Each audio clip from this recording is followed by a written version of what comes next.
Hi, and welcome to this week's episode of the Cost of Carry podcast. My name is James Chi. Let's get started. New South Wales stamp duty. This episode will mainly be a discussion about last week's announcement by the New South Wales government about the changes to stamp duty laws.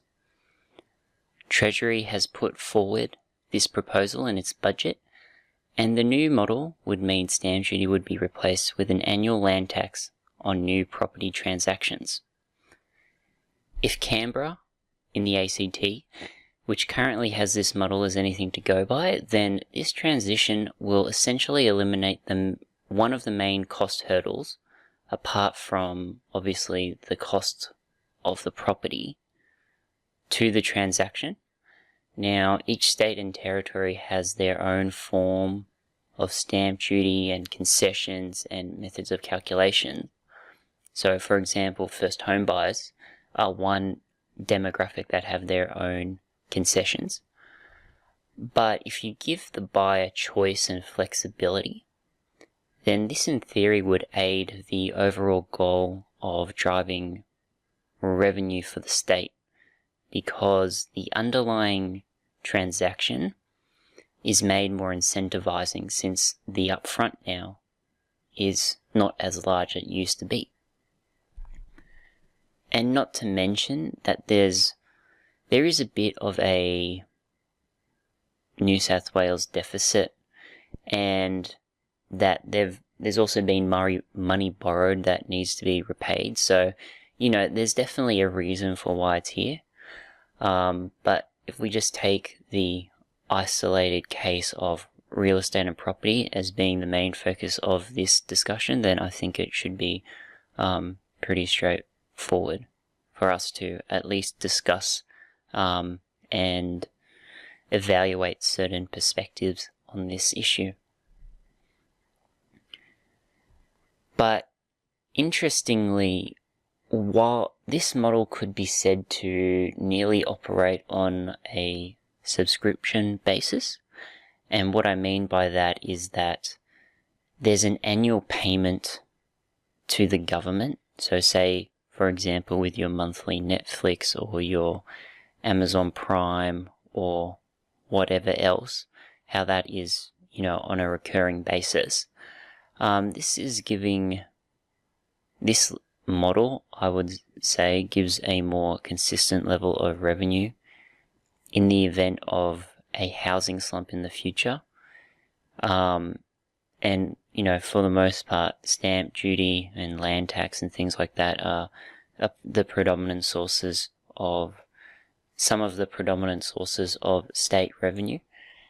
And it's important to point out that having less of an upfront at the beginning of the purchase can be a massive relief, because the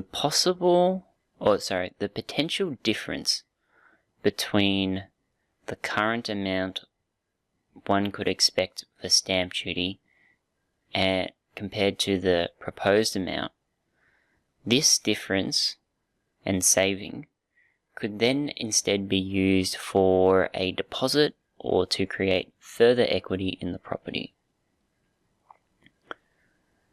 Now, given everything else that has happened in the automotive, entertainment and media markets and industries, for example, where there has been a transition to an access over ownership philosophy, and this trend, it would appear, is now starting to move over to the real estate industry, where before you would see fintechs such as Airbnb disrupt this type of model of rental, of the rental industry. And now we're definitely seeing it start to transition into the purchase industry, which has been a common theme in the Uber and Uber, which is in the automotive industry. So I definitely think it's interesting to see how the government is trying to get ahead of this, and this is probably the only way that it can happen, through the still giving access and ownership at the same time, which is, two positives in one. Although that it hasn't passed the legislative process yet, and is still, it's still going to be interesting to hear what the different voices and lobbyists and other professionals, what their voices are and how they decide to respond to this topic. So for instance, you have real estate agents who are obviously motivated and incentivized by, their volume of property transactions. You have homeowners or current homeowners who will say one thing because they've obviously already paid the stamp duty up front. Then you're going to have some economists who are going to come in and speculate about the potential effects to the state's GDP and budgetary components. So it's definitely going to be an interesting couple of weeks and months ahead, and I think the proposed introduction date is mid-2021, so between now and then we'll just have to wait to see what happens and if there's any changes that are made. But just quickly, from the Treasury, they released some proposed or potential tax rates on certain properties. So for example, on an owner-occupied residential property, the potential tax rate could be $500, so it starts at $500 plus 0.3% of unimproved land value. So again, and that's on a recurring basis. Similarly, for an investment residential property, the proposed property tax rate could be $1,500 plus 1% of unimproved land value. And for commercial property, which is, don't forget, currently subject to land tax and stamp duty, the potential property tax rate could be instead $0 as a base, and then 2.6% of the unimproved land value. So it'll be interesting to see how these figures impact different suburbs with different median prices and different, selling points. And also to go with that, if certain buyers can actually more easily afford this type of tax structure as opposed to just one lump sum upfront. So on the flip side, while stamp duty typically gives almost a discouraging effect on people from moving simply because of that upfront cost that they've put in. There will be a few questions asked, such as, what will current homeowners who have already paid the stamp duty tax, what will they think? Will there be an incentive to move again? If everyone's, if you've already paid it and then the tax structure's changing, well, are you going to be paying it twice? Are we going to be considering it as a sunk cost? Is it better to go and move and buy a similar property and use the new structure? Like, what happens if you pay, all these different things, because if we think about it on a 30-year period, which is, one of your more general length of a mortgage for a quote-unquote forever home, most people probably expect to ride out that, 60 odd thousand, for example, that they pay in stamp duty. So look, there's no right answer. Whether or not you pay more or less in the long run is, a matter of circumstance. So it's hard to say right now, if people are better off. But clearly, if you're a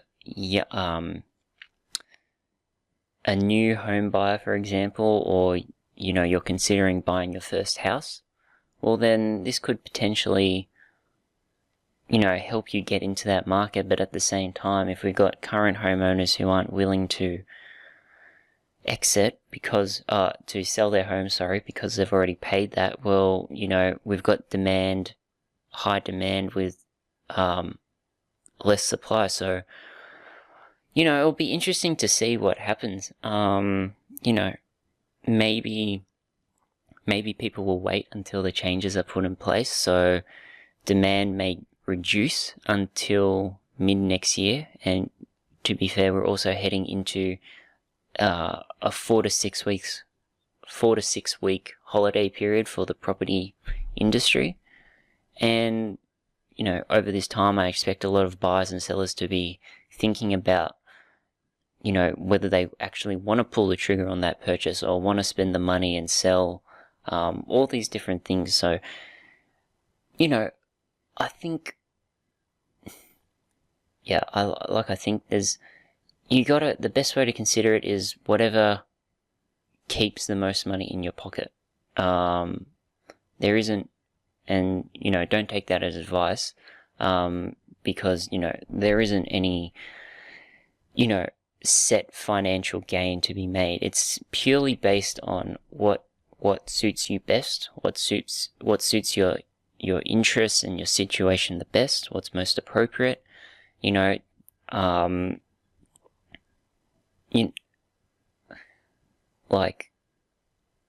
wouldn't say you need to be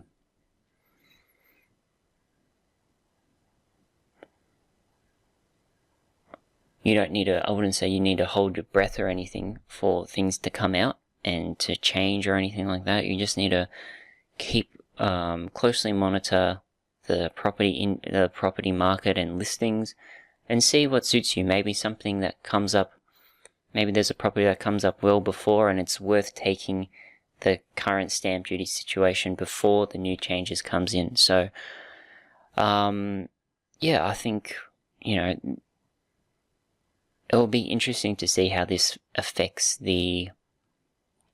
how it affects all the industries connected to the real estate and property markets. Hopefully, maybe this proposed change will lead to more transactions, whether they be for investors or owner-occupiers, and hopefully they can prompt and support prices until the new phase of the cycle kicks in. As we've just seen recently this year, we did have that global change in economic cycle. The property market, for example, maybe slightly changed a little bit before that, but for the moment we're definitely well within a specific phase, and whether or not that's maintained or it's adjusted as a result of this, only time will tell. And that concludes this episode of the Cost of Carry podcast. Thank you all for tuning in, and I'll see you in the next episode.